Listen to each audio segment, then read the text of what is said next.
Mic check, 1, 2, 3. Mic check. Mic check. Mic check, 1, 2, 3. Mic check, 1, 2, 3. Mic check. Mic check. You're welcome.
We want to thank Cranes, clearly the most reputable print publication for their correct acknowledgement of me as Newsmaker of the Year for 2025. I'm very honored to have that designation from Crain's. Now, there are others who have not announced their Newsmaker of the Year yet. The Gongwer has not announced theirs publicly.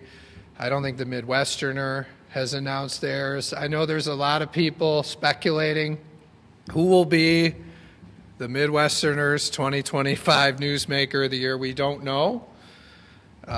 We don't know for a lot of you, but Crain's got it right. Crain's knows who the Newsmaker of the Year is, and very proud to accept that award. It's me, Dan Campbell, and a couple others, so I'm pretty excited about that. They got it right, so I'm not sure if the Enjoyer has a Newsmaker of the Year, but unlikely. But I do know that we're all anticipating what will the Midwesterner do. Bridge should have a Newsmaker of the Year, but what? Bridgies, is that what you call it? Do they have the Bridgies? Well, they should have a Newsmaker of the Year. And I think there's only one that could be. I mean, we absolutely asserted our will on Lansing this year, the Republicans, and, Mr. Dixon knows. I mean, I've seen you write many times that I'm outsmarting everybody up here in Lansing. And that's true. I mean, we are outmaneuvering everybody. I mean, you look at, we cut $800 million of waste, fraud, and abuse. We got Governor Whitmer to sign a bill that delivers no tax on tips, overtime, and Social Security, really amplifying President Trump's working families tax cut. I mean, you look, we finally fixed our roads, over $2 billion of roads, by cutting waste, fraud, and abuse, including the 2,000 fake workers, the ghost employees, and dedicating that to roads. We did a lot of things. And then, we cut over $600 million of the wasteful, most of which are very wasteful work projects, the slush funds that the Democrats were trying to use to do more wasteful spending. We cut that, and we won in court. We finally got a fair judge. Judge Godola is a fair judge. He put that preliminary injunction in there and said, hey, stop spending this money. And we're waiting on an accounting from the Whitmer administration. I mean, here we are in February, and we don't have an accounting from the Whitmer administration on that money. I've actually seen a number. I have seen a number. I'm checking with my attorney here. My attorney has authorized me. You guys know Andrew Fink, who's the most respected attorney probably in the state of Michigan, and he's just guiding us through this win after win after win in the courts. And we're suing everybody, and everybody's suing us. And what's funny is, we were suing 31 department heads and departments, and the lead plaintiff was DTMB, Michelle Lang, and she just left to become a lobbyist. So now we're going to have to, I was asking Fink, how do we insert the new name in there, Garant? I mean, that's tough. It's the first day on the job for Garant, and we're inserting his name in there at the top of the lawsuit. So now we're suing Garant, not Lang. But my attorney has authorized me to share this. So according to the filing from the Whitmer administration, is $349,461,595. So 349, 461, 595. So that's over $349 million that they're now saying is unobligated. Now, some of you falsely said to me in the press conference that it was over 70% that was obligated, but we're now finding, according to the Whitmer administration filing, they're saying it's $349,461,595 that is unobligated. So Judge Godola has put a preliminary injunction on that amount and said you cannot spend this money.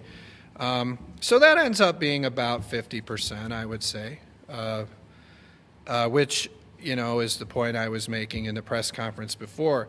You listen to that hearing, and there's one time they said 50%, one time they said over 70%. They didn't have a clue what it was. They're now claiming it's $349,461,595 that's unobligated. So the next question is, I'm calling on the Whitmer administration. Okay, so now it's February. You guys know what is unobligated. So give us the list. Let's see what it is. Because my guess is a lot of the things that the media is saying we cut, we didn't even cut. But we'd like to see what is it that the preliminary injunction is blocking from future spending. And then we'll look through it and we'll say, okay, of that $349 million, let's make a deal. There'll be some of it that we want to fund. Maybe there's some things that are very good. But there's a lot of that's waste, fraud, and abuse and needs to be eliminated. So we can't move forward with a supplemental and making a deal unless they tell us, okay, of this $349 million, what is it? What projects is it? Which line items that we cut is it? And then we can go forward with, which was always my plan. I've said this from day one. We cut the waste, fraud, and abuse. And what was it at the time? It was over $600 million of waste, fraud, and abuse. We play with the number, but I think it was $645 million of waste, fraud, and abuse, most of it waste, fraud, and abuse. And now they found out, we were so disorganized, we already spent half of that. But there's $349 million that we haven't spent that's unobligated, that now we're under a preliminary injunction not to spend. Now the next question is, okay, then show us what it is. What is it? What is in the $349 million? And then let's start working to make a deal. The truth is what Sarah Anthony did, the ultimate Lansing insider, actually screwed this up. Because now that you have this, this Attorney General opinion, which Judge Godola really indicated that we're likely to prevail against in the case, which is why he put the preliminary injunction in. That's just slowing everything down. I've always said we can make a deal, but we're not going to fund the waste, fraud, and abuse. So everyone come in under heat, the Hall Ethics, Accountability, and Transparency Plan. Submit your pork projects. Tell us what they are. Explain to us why they haven't been completed. Who's the beneficiary? What's the public benefit? Does the organization exist? Because, a lot of them, what they were doing is they were asking for pork in the budget, and then once they got the money, then they would create the organization and make the taxpayers pay the startup costs. So we're saying, make sure you exist, no for-profit corporations, and then let's go. We'll fund the projects that make sense, that provide value for the taxpayers, and we're going to cut out all the waste, fraud, and abuse, and a lot of it is waste, fraud, and abuse. In fact, most of it is waste, fraud, and abuse. And when you saw the Consensus Revenue Estimating Conference, they said clearly Michigan's economy is stable.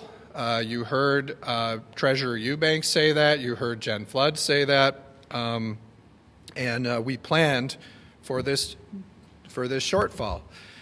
We planned this because and only in government would they call it a negative thing. We're returning more money to you, the taxpayers. We're giving you tax refunds, no tax on tips, overtime, and Social Security. And in government, they focus on, that's taking money away from the government. We're going to have to cut something. Well, that's the point. You give the money back to the people and the government has less money. That was the point of that deal. We wanted the government to have less money because we believed the people would make better use of their tax dollars than the government is with all this waste, fraud, and abuse, with all the ghost employees, the fake workers, these wasteful grant programs, all of the wasteful IT programs, all the welfare programs for illegal aliens, and all kinds of things. It's better to give the money back to the taxpayers. Then secondly, we saw that the roads deal requires us to set higher priorities. Higher priorities. Waste, fraud, and abuse is not a higher priority than roads.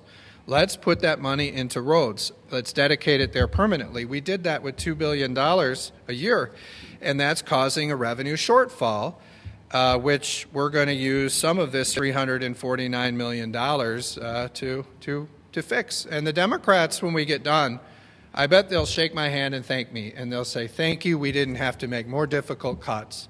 because you blocked all this waste, fraud, and abuse that we can now use to help with our budget shortfall. Maybe some of them will even step up here with me and thank me. We'll see. But there's nothing Democrats in this state care more about than pork spending and protecting waste, fraud, and abuse. So it'll be interesting to see when their two values are up against each other, for the Democrats, right?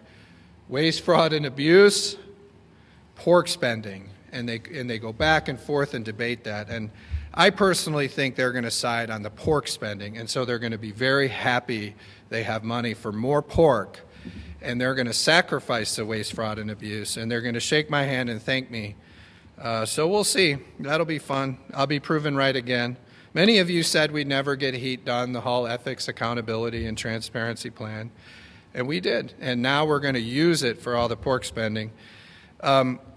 So yeah, we really accomplished a lot last year. We won a lot. I mean, you saw us not only winning lawsuit after lawsuit, you saw us get a budget smaller than last year, which is a very hard thing to do in government. They told me this is probably the only time the budget has been smaller than the year before, except for significant recessions, depressions, and war. And we made the budget smaller than last year, and we set us on a trajectory. And this is why the Republicans won last year's budget deal, because we forced a trajectory through no tax on tips, overtime, Social Security, and dedicating the $2 billion from waste, fraud, and abuse to roads. And what we did is we forced cuts in future years. And now you look at this shortfall, they're saying you have to cut another $800 million of waste, fraud, and abuse from departments in order to balance the budget this year. That's exactly what we planned, and you see it playing out. I did want to acknowledge this award. I told somebody, pretty much, I mean, when you have as great of a year as I had last year and the House Republicans had last year, you spend a lot of your time accepting awards, whether it's Crane's Newsmaker of the Year. Obviously, you can see all my MERS awards up there. We just received the 2025 Most Effective Legislator Award for the House Member of the Year, but you can see there's a bunch of them up there. But I'm very proud of this, and Billy was here to give it to me. She's a very smart person from Americans for Prosperity, and we brought it here today. And it's interesting. I had never seen this quote before. There's this backbencher Democrat named Noah Arbit, and they uncovered this quote from him, and he was so mad that I cut waste, fraud, and abuse. He said, "The only thing Speaker Hall knows how to do is swing a sledgehammer," and then you know how the Democrats, they're so disciplined in their message. Ranjit Puri saw that, who's the weak Democrat minority leader. And he said, that's a good quote, and he copied it, and he said, "The only thing Matt Hall knows how to do is swing a sledgehammer to waste, fraud, and abuse and the establishment and the status quo."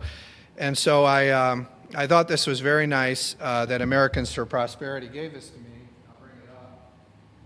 Look at this. Look at that. I'll show this to the Midwesterner. It's great. But I'll show you this. This is beautiful.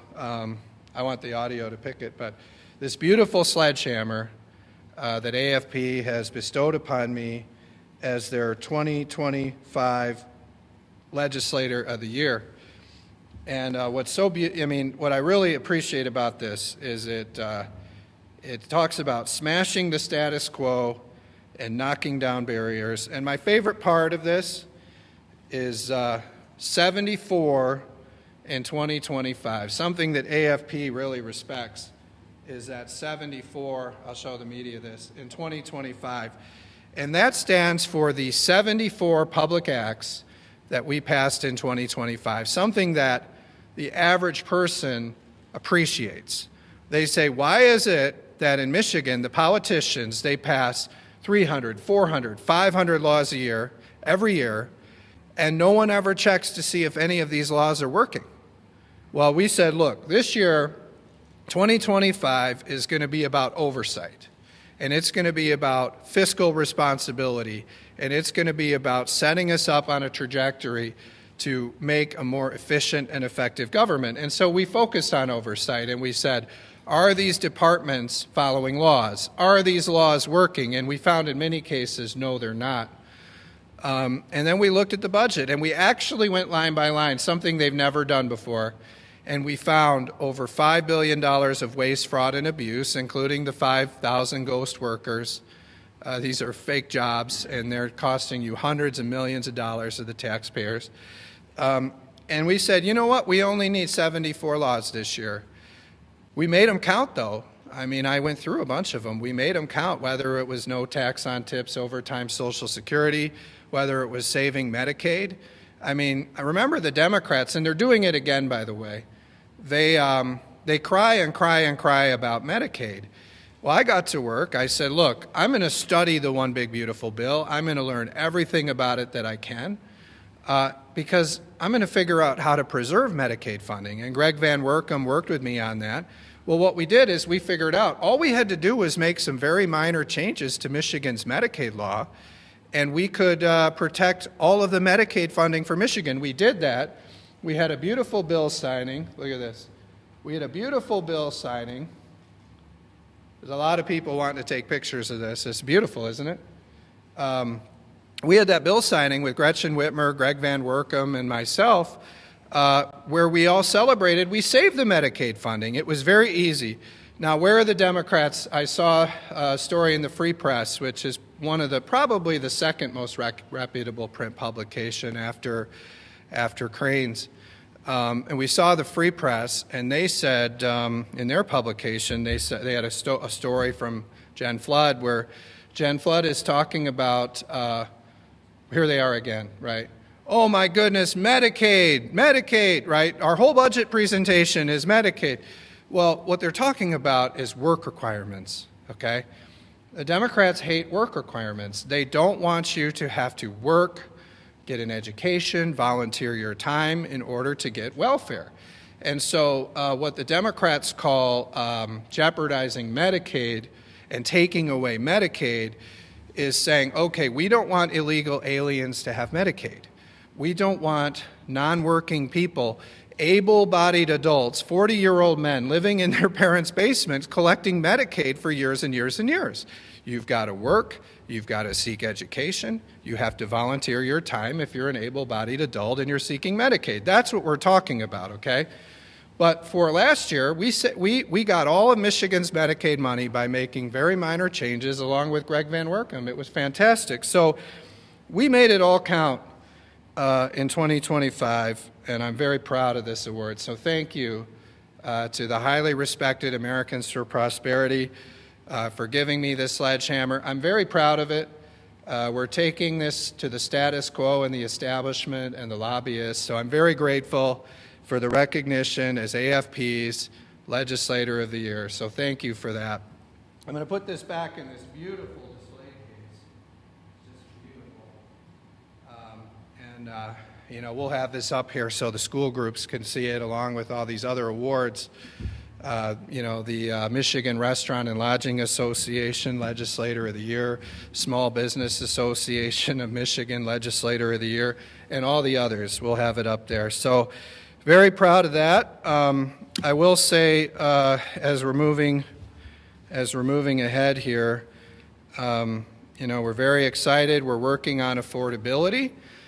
We're getting closer and closer to unveiling our property tax reforms. It's really important to me. I've heard from so many people across Michigan, property tax is the #1 issue. People are struggling with their property taxes because ever since Biden was there, it went up 5% every year. So you figure under 4 years of Biden, that's a 20% increase in your property taxes. People are feeling that. And so now what we have to do is we have to work to make significant reductions in your property taxes, and I'm doing that along with the House Republicans.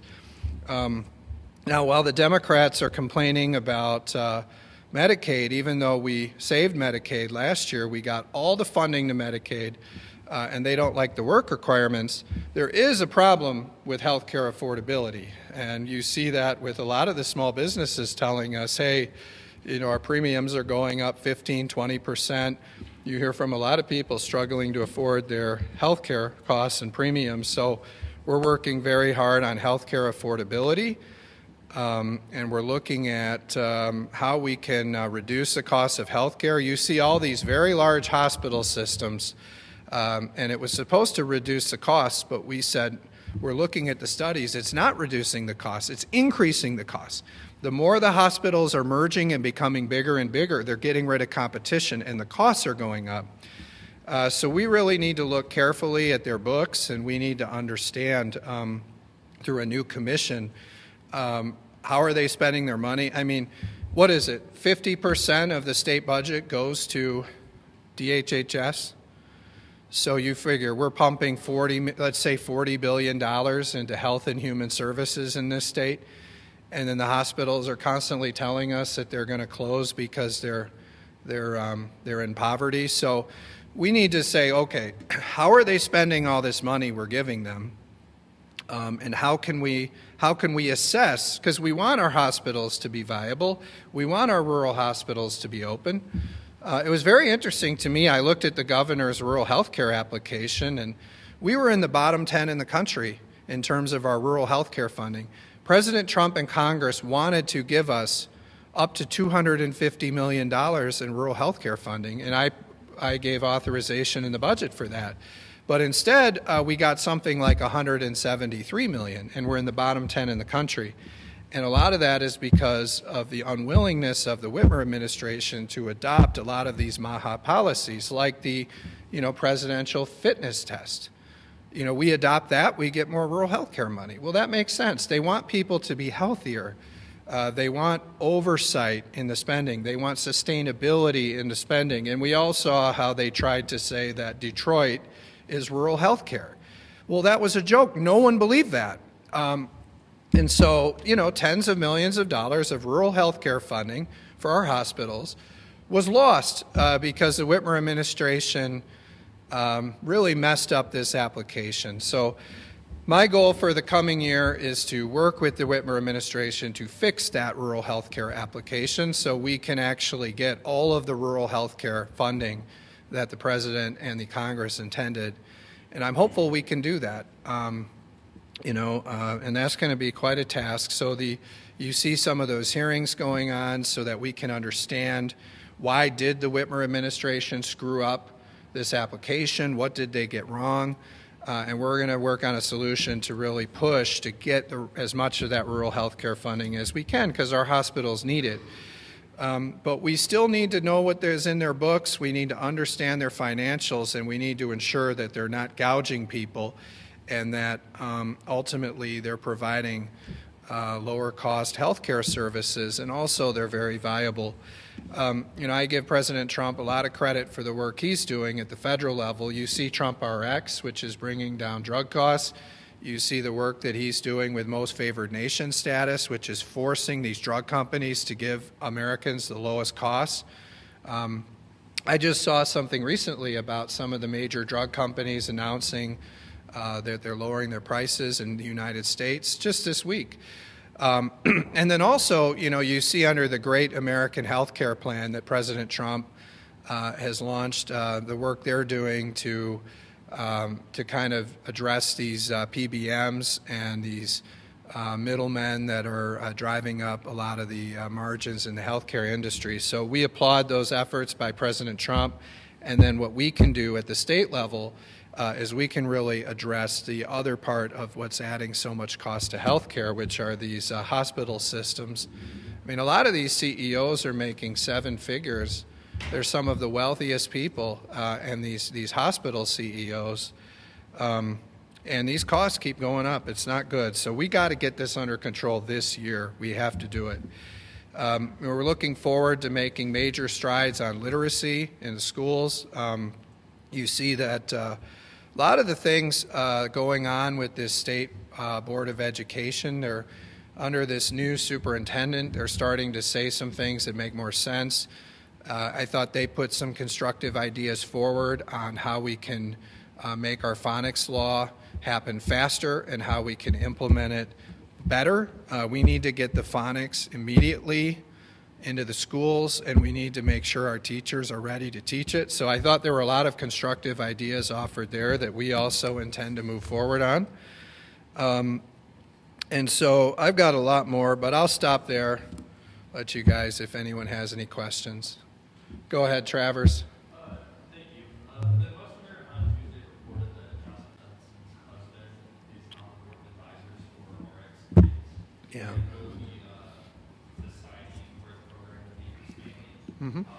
Just what's your reaction to that? Yeah, I know. Isn't it amazing? The more we learn about RX Kids, it's unbelievable what a scam this is. So, I give Beth credit. I mean, in her reporting, we saw we started to learn about RX Kids. Now, I always knew RX Kids was a scam, but you see the research coming out. I mean, essentially, they're studying, this is an effort largely to increase voting for Democrats in Democrat areas.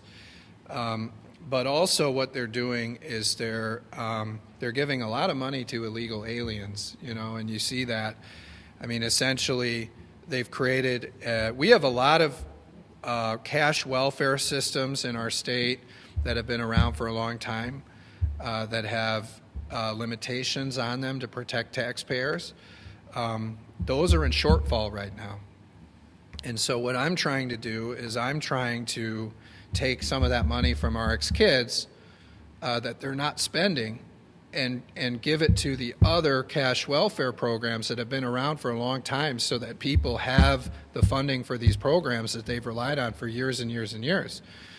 And those programs have guardrails and safeguards to ensure that illegal aliens are not getting them. But when you look into this RX Kids, the illegal aliens are getting it. It's like the whole thing was designed to go around the welfare systems that have safeguards. There's obviously no work requirements for RX Kids. The whole purpose of it is to give a universal basic income to people that are having children, women that are having children, in certain select areas. That's the whole point of it. And they've made it very clear they do not want to limit it to citizens. They want illegal aliens to get it. So if you're an illegal alien, they're saying, come to Michigan, have your child in Michigan, we'll pay you a guaranteed income, and then you get to the front of the line for your immigration status. So that's concerning on its own. But then what we're seeing through the reporting of the Midwesterner is this really is a web of a lot of these Soros-funded left-wing groups that are funding this. These are all left-wing nonprofits that are funding this. And this seems to be a scheme to increase Democrat voting in the state of Michigan and also to attract illegal aliens, more illegal aliens that will vote Democrat to Michigan. So I'm not surprised at all that Jocelyn Benson's husband is one of the leaders of this. I mean, he seems to be involved in every scandal in state government right now. I mean, you see what he's doing with the data centers, trying to bring those data centers in, not listening to the local governments, just trying to cram them in there. Now we learn that he's part of this illegal alien welfare scheme and scheme to increase Democrat voting turnout is crazy. So great reporting there. It's very concerning. When one of the reporters told me this guy was a lobbyist, I said, wow, he's not a very good lobbyist because I've never met him. But, man, then you start seeing all the things he has his fingers in. You go, wow, this is a crafty guy, Jocelyn Benson's husband. But you just wish he would use all of that genius that he uses to do all these scams to help lower the cost of living in Michigan or something more constructive, maybe to clear the voter rolls or something like that. But, very, very concerning, this Ryan Friedrichs and his connection to the RX Kids. And what was amazing looking at that, I mean, literally George Soros is behind all of the groups, all these groups, and then they're all on the board of this, and you look at like what the mission statements of these groups are, and they're all radical left causes. It's a very, very political thing they're trying to do, and they're trying to do it for very political reasons. So great work by the Midwesterner on that. And I suspect there'll be more reporting. I heard it's just the tip of the iceberg. And of course, Winnie Brinks championed this, and that brings me to another thing. I'm going to now renew the call for we need to ban this revolving door. We need to stop the politicians from being lobbyists. I saw that Rebecca Warren was hosting a forum, probably today. We all remember Rebecca Warren. This is the politician, the Democrat politician, who thought that she could be a lobbyist while she was a legislator.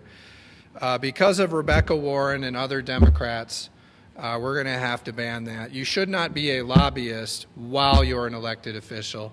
That is a conflict of interest. You think that's common sense, but it's not. And then what I'm calling the Sam Singh retention bill, we need to end the revolving door. The politicians should not leave office and become lobbyists. If we can close that loophole, and this is why I think we can get Winnie Brinks to back it. If I can close that loophole, then maybe Sam Singh will run again. And we all want Sam Singh back, don't we? I mean, he's a far-left Democrat, but he's a good deal maker. He's a good guy. And I read in the Detroit News that Sam Singh is not committing to running again. We want Sam to run again. So if we can just ban that revolving door, let's stop these politicians that are cozy with the lobbyists from leaving office and immediately becoming lobbyists, people like Sam Singh. So we're calling it the Sam Singh retention bill. We can keep him in the legislature if we can just block the politicians from becoming lobbyists. And you look at Michelle Lang, the director of the DTMB under the Whitmer administration. She left to become a lobbyist. I mean, she's literally leaving the Whitmer administration to become a lobbyist. And that's really the problem we have is you're seeing these Whitmer cabinet officials. They're going to be, one by one, they're going to be leaving the departments they're running to become lobbyists. And these Democrat senators that are all term limited are going to be leaving their jobs to become lobbyists, okay? And I'm just saying, is that what we want? Do we want the politicians, while they're working here, to be making deals to become lobbyists? And the answer is no.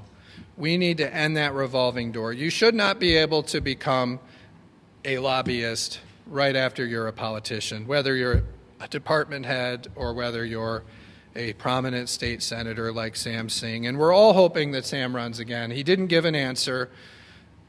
Just kind of reading the tea leaves there that he's not committing to run again. I'm very concerned that he might be working on becoming a lobbyist. So we've got to pass this bill. We got to ban the revolving door, and we've got to stop the politicians from becoming lobbyists. And then hopefully Sam Singh will have to run again. And we'll continue to make great deals like I did with the sick leave and the tip credit, where I saved the restaurant industry right alongside Sam Singh and saved the tip workers. And we also protected paid sick leave in the state of Michigan and ensured people had a job. We need more partners like that, like Sam Singh. And I will say, we all know that I've endorsed Darren Camilleri to be the next leader of the Senate Democrats. I want to choose their leader, not them. I want to choose their leader. I've chosen Darren Camilleri. I think he'll be the easiest to defeat in a negotiation. But I did not mean to knock Sam Singh out of the legislature when I did that. Apparently he took that very hard, and he doesn't see a path to winning their leader now. And he's questioning whether he's going to run again, and maybe even is considering being a lobbyist. So I'm just saying that was not my intention when I endorsed Sam Singh or his opponent, Darren Camilleri. My intention was that I wanted the easier person to beat in the negotiations. I wanted it to be like Brinks 2.0, which is Camilleri. He would be very easy to defeat. I did not want to knock Sam Singh out of the legislature. So that's why I'm calling again. The House passed it last year. Let's ban the revolving door and stop the politicians from becoming lobbyists, and maybe we'll keep Sam Singh. And I'll still get Camilleri over there, so I'll win more deals for another 2 years. Any other questions? Yeah, go ahead, Simon. Yeah, earlier today, the Attorney General announced that they were making a form available on her department's website so that we could report ICE activity in the state of Michigan, and sort of leaving open the possibility of investigate ICE enforcement again. I'm just curious, what's your view again for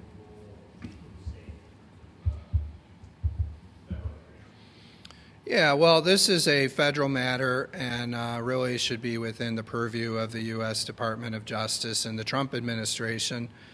I'd say,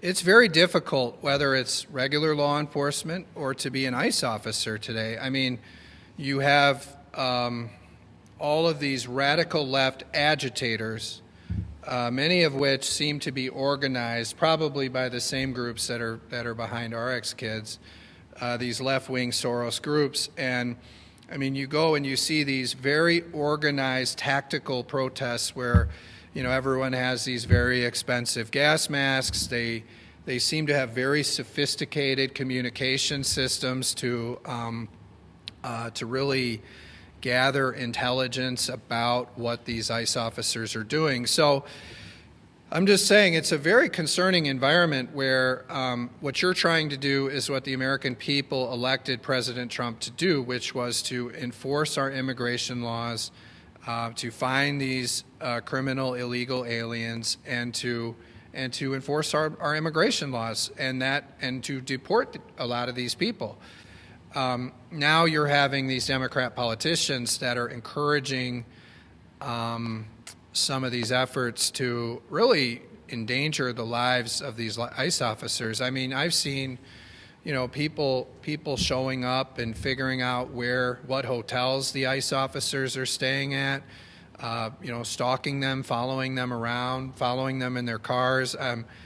There's a lot going on here that's not good. So I really oppose that. I really think we should, the American people elected President Trump to enforce our immigration laws, and really we need to be supporting ICE. We need to be respectful toward our law enforcement and ICE officers, and we need to let them do their job. Now, I do see, President Trump said, look, in Minneapolis, if they don't want us there, fine. I mean, if their city burns down because they don't have the capability of defending their city, that's on Governor Walz. I do think, though, you're going to see some of these Democrat mayors and governors saying, we need you here. We need you here. Help us defend our cities.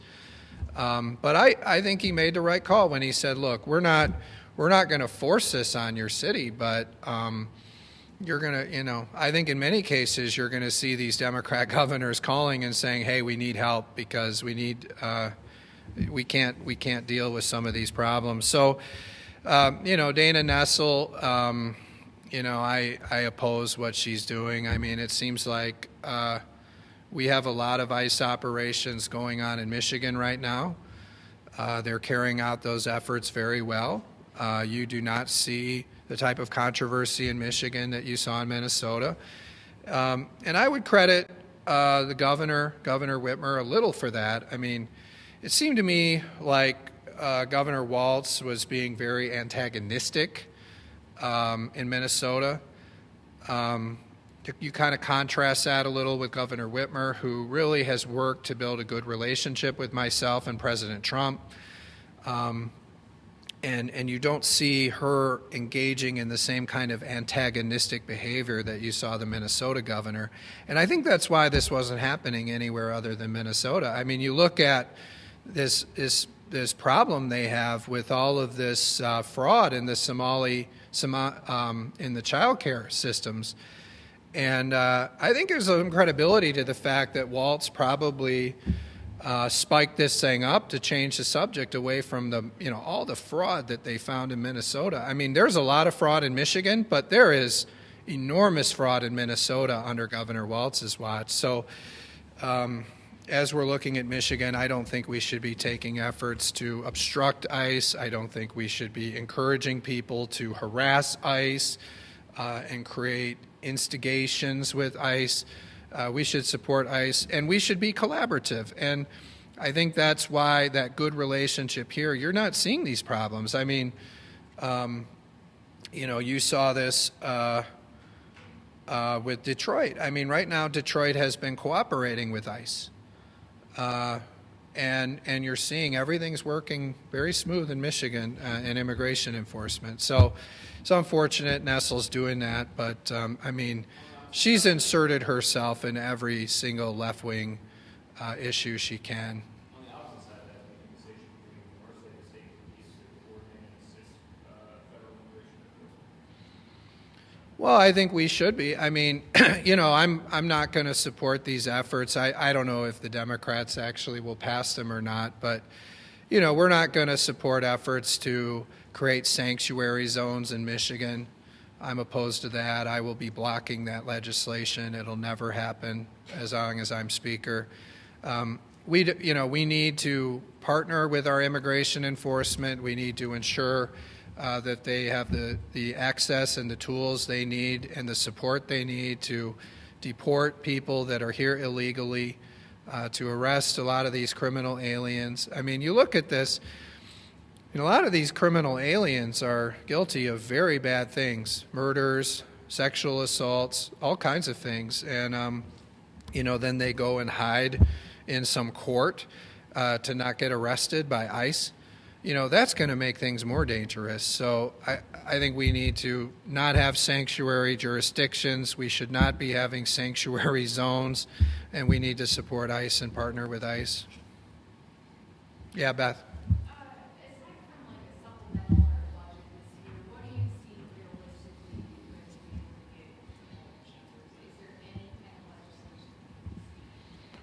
Yeah, well, I mean, let's start with the cell phone bill. I mean, I guess I surprised some of you. I threw that one out there. Mark Tisdale's been working really hard on this to ban the kids from having cell phones in the classroom during class time. It's sad that we had to do this, but you have a lot of local governments that don't want to do what they're supposed to do. These local school districts will not stop the kids from using their phones in the classroom, and so the state had to come in and say, look, we're going to create a uniform standard, and all school districts must enact something that fits this criteria to stop the kids from using their cell phones in the classroom. So they're focused on the instructions from the teacher. They're learning. I mean, I was going through these statistics today. The math and reading scores were like 44th or below of all the states. The kids are not learning the way we need them to, and they're on their phones and they're distracted. So we need to stop that. And then we're going to partner with Governor Whitmer on a lot of these literacy ideas. But I expect everything that I've laid out here today to become law. We're only shooting for realistic things. I believe we're going to get meaningful property tax reform. I believe we're going to take action to lower the cost of health care by reining in some of the out-of-control things that these healthcare systems are doing and going through their books and lowering the costs of health care. We're going to do a lot. I'm very hopeful that we'll do very big things on literacy to get the phonics law enacted faster, to ensure that the tools are there to implement it correctly. And there's a lot of synergy between the State Board of Education, which is run by Democrats, and us, the Republicans, on how to do that. You've seen Governor Whitmer call for literacy, and I support her on that. So I think we're going to make a deal. We'll do good things there. I think we're going to get this ban of the revolving door across the line. I do. I think we're going to get it. I think because Winnie Brinks wants Sam Singh back so bad, I think she'll do it. So we want to ban the revolving door and stop the politicians from being lobbyists while they're politicians, and we want to stop them from becoming lobbyists when they leave office. I think we'll get that done.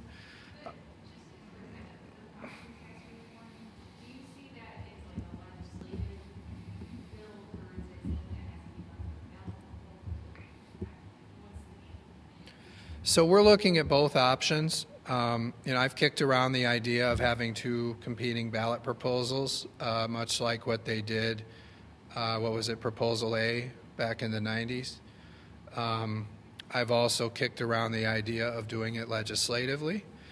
We're going to be working through that with our caucus and then talking to the Democrats. I mean, I actually talk to the Democrats a lot more than you guys think. And, you know, we want to see if we can get some partnership from the Democrats, because in order to put it on the ballot, it requires a 2/3 vote. And so that's going to require the Democrats to vote for it.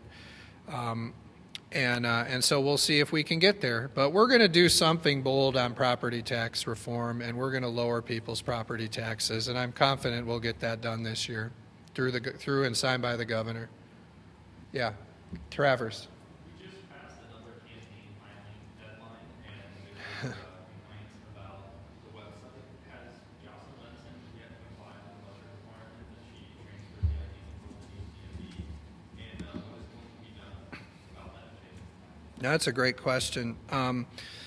You know, I'm really encouraging the House Oversight Committee and the House Appropriations Committee to hold hearings on this subject and really to look into how the transfer of our IT systems is going to DTMB under their new director, who's a very nice guy, Kyle Garant. You know, Kyle and I worked together on making this historic budget deal that made the budget smaller than last year. It cut $800 million of waste, fraud, and abuse. We got rid of 2,000 ghost workers. We dedicated $2 billion to roads. We provided no tax on tips, overtime, and Social Security. Kyle Garant was a big part of that in the state budget office, and now he's going to be the DTMB director. So him and I have a very good relationship. He was in the room with me 4 a.m.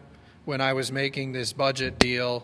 He got to kind of sit on the wall and see that. So I'm looking forward to working with him on this change, because the budget law says that that this is being taken away from Benson because she's failed on her IT management, and it's going to be handed over to DTMB.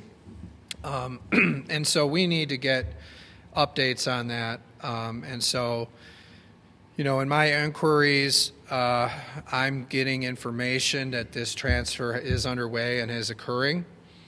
I think it's a growing consensus position that Jocelyn Benson is incapable of managing any IT system. She's very incapable of managing her office. I mean, you look at the culture there that's being alleged of discrimination in her office. She's not running a very good department, and so we need to take that IT away from her like we do under the law, which the governor signed. And so I'm asking the House Oversight Committee and the House Appropriations Committee to begin hearings right away on that topic, and also to begin hearings immediately on the status of the state workers coming back to work. We want to make sure that those occupancy rates are increasing. I have all the swipe card data. We've been analyzing it very closely. What does that say? They give it to me, but they won't give it to Beth. That's the relationship of trust that I forged with the administration. So I have it, and we're working to see exactly what we can release and how we can release it. But I'm just going to tell you, well below 80%. The law in the budget says that it must be 80% in line with the private sector. That means we're going to have to end many of these leases. There's like 300 state buildings that are being leased, most of which are empty. And that's, when we talk about waste, fraud, and abuse, I mean, that's probably hundreds of millions of dollars of waste when you're not using the buildings, they're empty. And then we're going to bring more workers back to work. And I've asked the House Oversight Committee and Appropriations Committee to get on that. So these guys have a lot of big tasks. They're looking at the rural health application. They're already starting the investigation into the Michigan Public Health Institute, which is a government scam to work around transparency laws, to work around the civil service law. Really to do things in secrecy that I think we're going to find are not good things. I discovered the MPHI during the pandemic when I was chair of the Joint Select Committee on the COVID-19 pandemic. I discovered this, and people think I forgot about it. I did not forget about it. We're coming back and we're investigating this, and we're going to get to the bottom of what's going on there, because I think there's a lot of things going on there that are not good and the taxpayers will not like. Then they're going to be looking into the status of the boilerplate in the budget law, which is bringing the state workers back to work and ensuring that the IT moves from Jocelyn Benson to the DTMB. So looking forward to that. And I do want to give Jay DeBoyer and the House Oversight Committee credit for, you see while Dana Nessel is trying to create tension and problems in Michigan with our ICE officers, she's not prosecuting former Democrat officials that commit abuse of vulnerable elderly people and take their money. The House Oversight Committee has been on top of this for quite a while.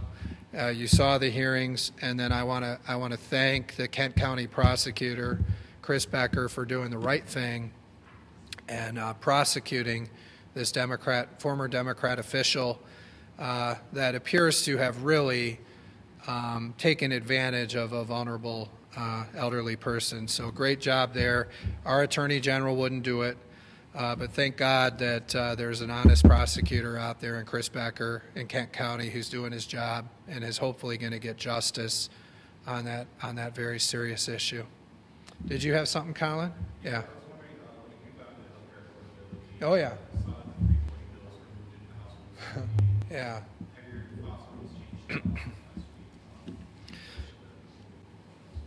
Yeah, so, there's been a lot going on with the 340B legislation.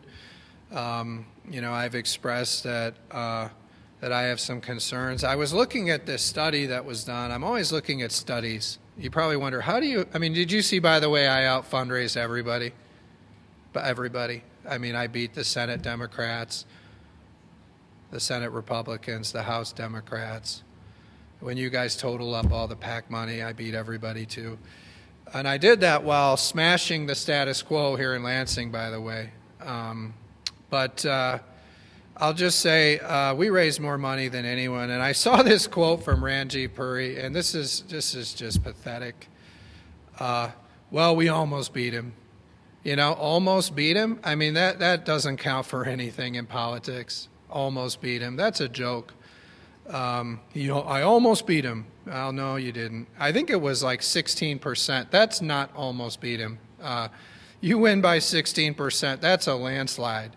They didn't even come close. And you look, where were we at on cash on hand for the year? I was at over 4 million, and they're at like 1.8 million. It's like 4.8 million to 1.8 million.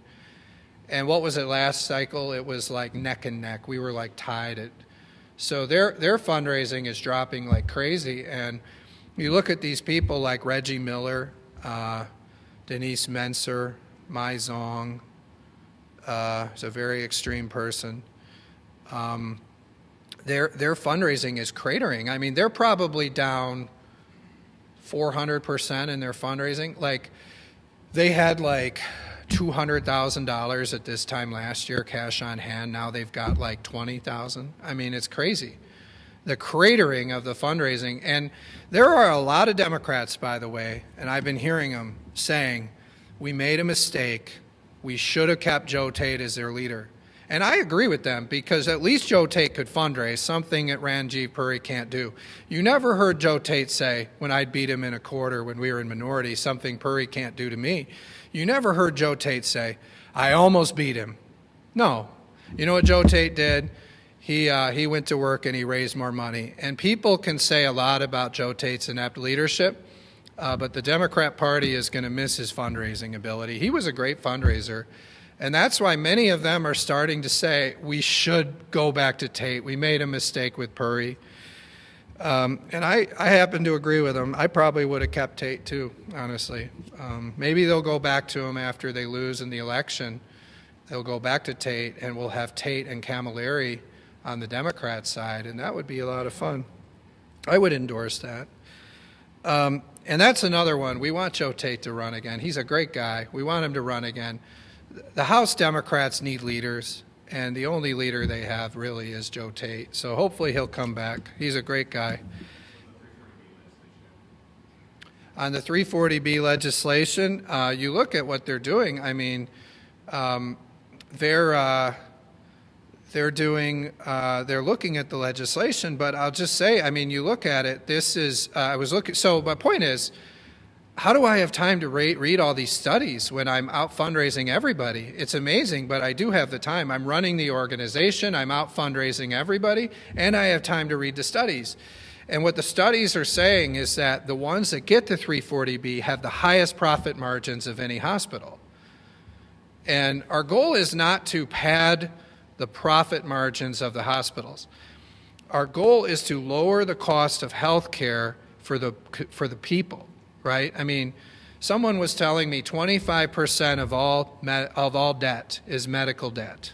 Okay, these costs of healthcare are getting out of control, and we can't be focused on padding the bottom lines of the hospitals and the hospital executives. We have to be focused on lowering the cost of healthcare so people can afford their healthcare and their healthcare insurance.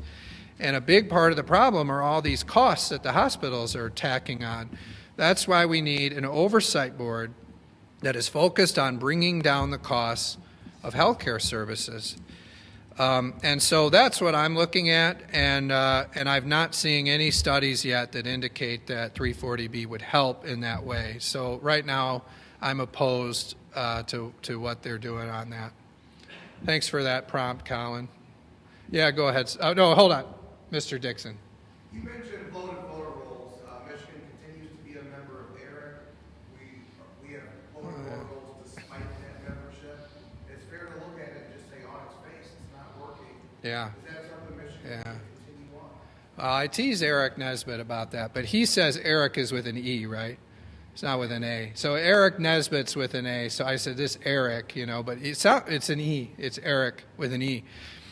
Yeah, I mean, I looked at this very carefully when I was leading the oversight committee and looking into the 2020 election, and Jocelyn Benson got us involved in ERIC, and they used that to say that we can't do a lot of the things that we need to do to ensure election integrity in our elections. So I think we really need to relook at that ERIC system.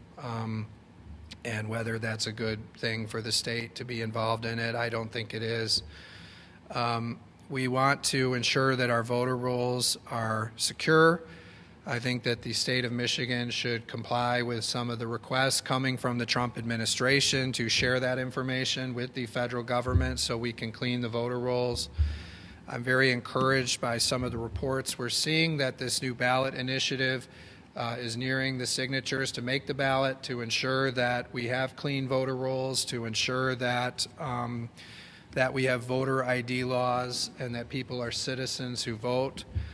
I'm also very hopeful that the federal government will pass the SAVE Act so that there are additional protections at the federal level to ensure we have election integrity in Michigan. So I think there's a lot of very good things going on the horizon to ensure election integrity.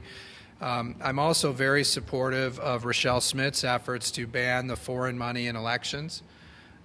This is a very shocking loophole in Michigan law that the foreign governments and foreign nationals can pour money into these ballot campaigns in Michigan. And the studies say that Michigan is the #1 state for foreign money pouring into the state to influence our ballot proposals. And so I think the people of Michigan would like the legislature to prohibit that. We should not have money from foreign governments and foreign nationals shaping very important ballot questions in Michigan. So I think we're going to move on that very quickly in the House, and I'm hopeful the Senate will take that up. I mean, you hear the Senate, the Democrats constantly talking about foreign interference. I certainly hope they will not want foreign interference in the ballot proposals once we educate them on that. So I think session's about to start. What, Simon? And then I got to go. I'm supposed to be at session, unlike Garland Gilchrist. And by the way, I told you guys he was embellishing his achievements. This guy wasn't a part of any of that stuff he said, and now we found he wasn't there 92%. I thought it was just me that never saw that guy around the Capitol, but I give Beth credit for exposing, 92% of the time the guy's not here? What? Craig's story. What is it? Is it 92 or is it higher? might be 94. I think it was 94%. Garland Gilchrist isn't here. I thought it was just me. I mean, last time I saw that guy was at the State of the State. I haven't seen him since. There were a lot of cameras there, so he was there. On the topic of voting, President Trump on Monday said, quote here, we should take over the voting in these 15 places. Yeah. Republicans want to nationalize the voting. Do you support relinquishing the administration of Michigan's elections to federal authorities? Well, that's interesting. I mean, obviously, Jocelyn Benson is raising a lot of concerns about her ability to run elections fairly. I mean, you look at all the things her husband's involved in, and I'm really concerned that Jocelyn Benson is going to throw Mike Duggan off the ballot. We saw how she kept RFK Jr. on the ballot against his will, but then dropped Cornel West. And Cornel West wanted to be on the ballot. So she has a history of gaming the ballot in order to help her preferred candidates. In that case, she was trying to help Biden. This is the most important election of Jocelyn Benson's life. She's running for governor. She's going to go to all stops to try to kick Mike Duggan off the ballot. By the way, I give Mike Duggan credit for accurately pointing out that the Democrats were holding up the education budget to promote their views on the transgender athletes and the transgender bathrooms. That's exactly what was going on. I know I was involved in a lot of these conversations. I mean, and I know that's what they were doing. And there were a number of times where the Democrats were holding up good legislation for radical left causes like that, like the transgendered bathrooms and the transgendered athletes. And they were saying, if you don't put the transgender athlete protections in this bill or the transgendered bathroom protections in this bill, then we're going to hold up the education budget. I give Mike Duggan for having the guts to honestly call that out. I also find it hilarious that some of the very legislators that were doing it are now denying it. And then also that everyone is piling on Mike Duggan when clearly, do we not remember how dysfunctional the Democrat trifecta was? I mean, they couldn't get anything done because they were leveraging each other. And Mike Duggan was telling the truth about that. So I hope that I think he'll be vindicated on that as you guys do more research. So. I'd have to look at what he called for. I'm definitely concerned about what's going on with Benson running the elections, and we'd certainly be open to involvement from the federal government to ensure that Michigan's election is run fairly. But I'd have to look at specifically what he called for because I didn't see it. I'm going to have to go to session now. So thank you, everyone. I hope you enjoyed it. And thank you, Mr. Dixon, for being here. Great to have you. We are attracting the most respected journalists, so thank you.